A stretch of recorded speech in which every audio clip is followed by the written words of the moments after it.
Yo, what up, hey, how you doing, guys? My name is Sangiev. Today we're back with another video where I'm going to be showing you guys how I did my own take on the Needles Rebuild Flannel. Quick announcement before we start the video: follow me on Snupps. I'll give you more information with regards to it towards the end of the video because it will tie in perfectly and it'll make more sense. And it's in regards to the shirts that I'm going to be showing you guys today. So all my information can be found right here, Sangiev for my Snupps. Go check it out. This is actually the second time I'm recording this. The first time around I took a more DIY tutorial approach. However, I just didn't film enough and it just didn't make sense for me to tell you the steps if there was no visual aid for it. Just confusing. It confused the shit out of everyone. It was confusing me and I knew what doing. So I didn't think that that was the right way to go about it. Instead, I'm going to be showing you guys the shirts that I made, talk you through the thought process, and then kind of give you very roughly the guidelines on what to do, and then you can recreate it yourself. I feel like this is a very self-explanatory piece because it literally is cutting up a bunch of flannels and throwing them together, recreating the shapes. It's not too hard. So we've got 3 shirts here today.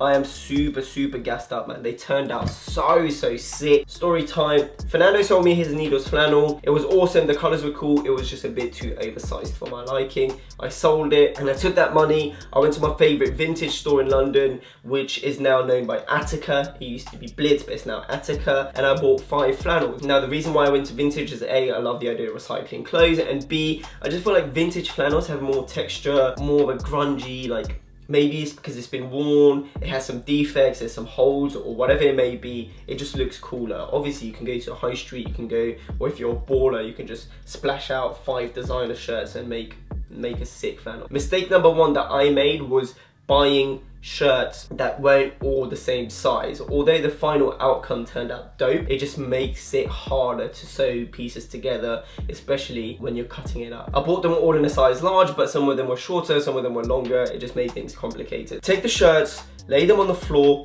visualize it, see what elements you love, whether it's the pattern of a specific shirt, the details of another, if there is any like sleeve construction, pocket detailing, whatever it may be, and then you kind of just cut it up, put it together. Now, if you don't wish to cut it up, just take pictures of each individual shirt, load them up on Photoshop. This is probably the best way to go about it. Load them up on Photoshop, do some Photoshop magic, so then you have a visual image of what the final outcome is going to look like and you can cut accordingly. My tip would be to keep the body original and intact and just cut from outside of this section. So then you have the sleeves and some of the panels of the body. As I said, there's no point me telling you guys a step by step on how it works. Hopefully by me talking to you guys about the thought process of these shirts, you might be able to gather what happened. So boom, there we have it. This is shirt number 1. So I went for a primarily brown look with some hints of blue because I just like blue flannels, and some pinky purple hues.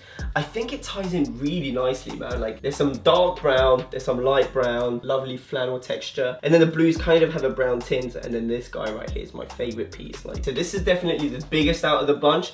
This again fits like an XL, fits very oversized on me. Really awesome piece. I love this, man. See, it's so sick to make something that you want, you know? Like, I'm sure Needles somewhere, maybe, potentially, had a piece that had these colors, but it's never gonna be the one that you made, basically.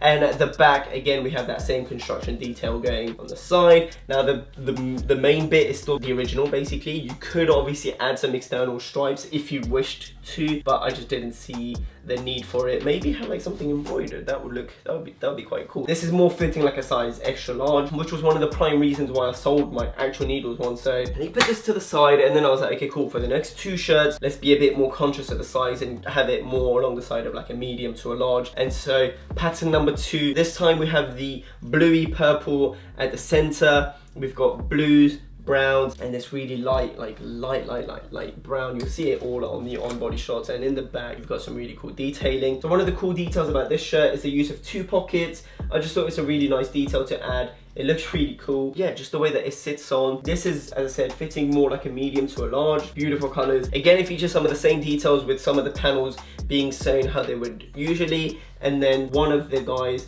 is sewn on top of each other. However, it has been overlocked for a more cleaner finish. By the way, all the pieces that I'm showing you guys today, if I'm gonna do something, I'd rather do it properly. I did drop it off to the tailors right at the end just because I don't have an overlocking machine. So he overlocked it for me. He attached all the buttons, just made sure that everything was perfect and crisp. So that way on the inside of the shirt, there isn't just a bunch of threads going loose and crazy. It's all overlocked and it's all super clean. And then last but certainly not the least, out of the bunch, one of my favorites, we've got this guy right here. Now the main reason why I picked up this shirt was because of the very cool detailing that can be found along the buttons. It's got this embroidery, very cowboy-esque. There's some suede around the buttons. And yeah, man, we've got this sleeve right here. I'm so glad I picked up A, this shirt in the middle, and B, this guy. Like, when I originally purchased them and I had them all 5 kind of hanging, I thought that this guy might throw everything off, but I'm so glad I ended up picking it because I feel like it really brings everything together and it ties it really nicely. Once again, same detail as previously with the 2 pockets. This once again fits more like a medium to a large, and we've got some exposed seam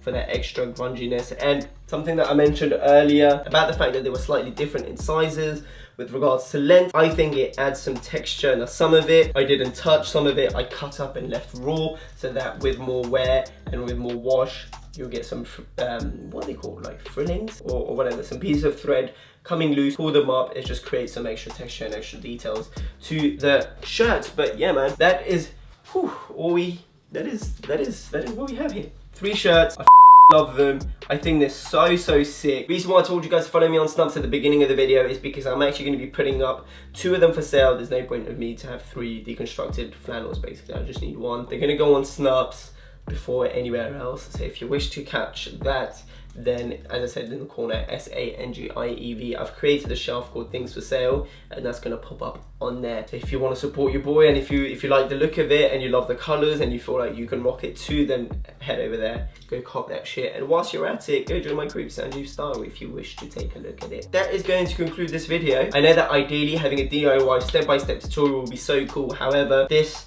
honestly was a lot harder than I had originally expected. It's still doable, but for you to achieve a really nice outcome, you can't do this as a beginner. You need to have some level of understanding of either pattern making or just how things work when it comes to sewing garments. Like, a beginner can do it, it's just not gonna look perfect, or it's not gonna fit perfectly. Before I sign off, I'm sure as this video goes live, the announcement video would have gone up already. Your boy has been nominated as YouTube, well, in the awards hosted by High Snobby and PAQ for the best dressed YouTuber. More details will come. Yeah, man, if you wanted to, that is. Go support your boy when the time comes for it. I appreciate every single one of you, and if you don't fuck with me, that's absolutely fine. That is all I have to say. If you wish to follow me on my social media, once again, it's all in this corner right here. Have a beautiful day. Take care.